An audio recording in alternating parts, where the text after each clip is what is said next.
Okay, this is Kronenbourg 1664, and this is another beer from France. Sort of a Euro pale lager.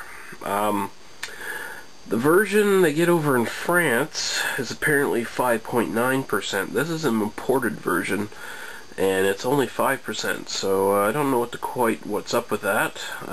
It's probably going to affect the taste. So we can't really.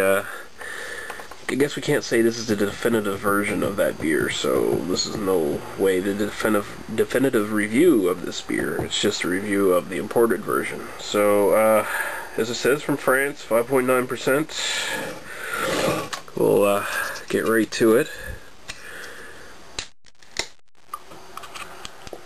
I know someone on one of my comments boards suggested I review this one and said it was really good, so I'm hoping the imported version stacks up to the actual French version.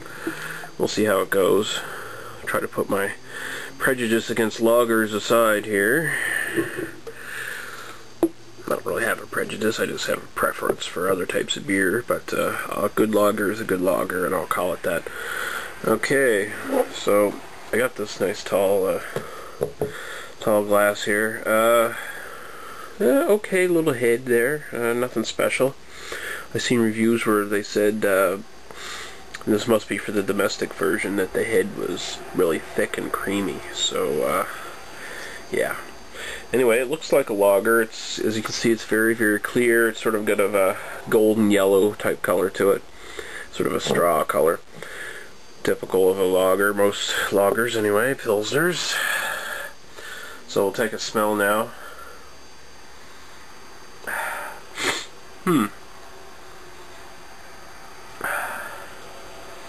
Definitely has that sort of grassy smell that you find in lagers. It's got the sort of the grassy, hoppy smell, but there's definitely more of a sweet fruitiness to it. There typically is usually a bit of a fruity smell as well, along with the grassy smells in a lot of lagers and pilsners, but this one here has a really nice sort of fruity smell. It's very floral, smells like sweet flowers, essentially. Yeah, that's actually really nice. I quite like that. It's different than from most lagers you smell. Okay, well, I'm going to taste it now, see how that goes.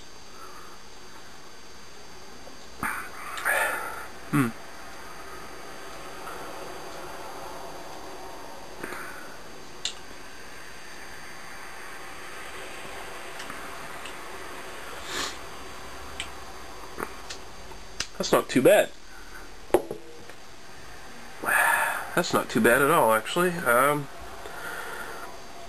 It's kind of dry at the end, and that's nice. Again, it's sort of got that sort of grassy, kind of grassy, hoppy flavor to it, and there is a sweetness there. It's not an overpowering sweetness. Take some more sips.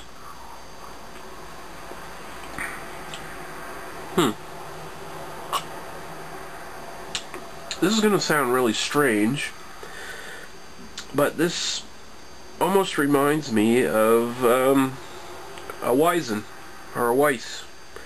You know, a wheat beer. How sweet some of those get. That's actually that's what this reminds me of quite a bit.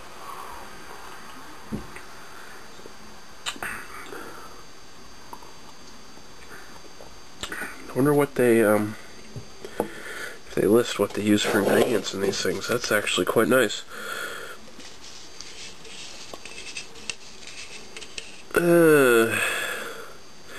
Ingredients: water, barley malt, glucose, syrup, wheat malt. That might explain it. And caramel coloring, hop extract. That's why. I'm assuming that's why. It sort of tastes like a Weizen to me, or a Weiss, or whatever, however you want to say it, white beer. That's a pretty good taste for a lager. I'm not a big fan of Weisens either. But this sort of reminds me of that, kind of. I don't know if this is indicative of the same taste that you get from the domestic version of Kronenbourg 1664, but the imported version, yeah, it's definitely, it stands out as far as Euro lagers go. I'm not going to say it's the greatest one I've ever had, but it's, so far, it's the best French beer I've ever had. I've had a few now, and most of the French beers are just sort of underwhelmed me, or just downright disgusted me. So I gotta say that my image of French beer is improving a bit with this one. This is actually pretty good. Definitely a summer beer. Yeah, it's got a nice sweetness. It would remind some people, I think, of what's that one? Maybe Essinger. Not quite. It's not quite as sweet as the Essinger ones. Schneider Weiss or something like that it used to be called. We don't have it at our liquor store anymore. Anyway, I'm rambling. Yeah, I'd give this one a 3.5 out of 5, actually. That's actually a pretty decent lager. Unique sort of floral taste to it that you don't, more pronounced than what you usually get from lagers. So it's worth checking out. This is, of course, the imported version, not the domestic version.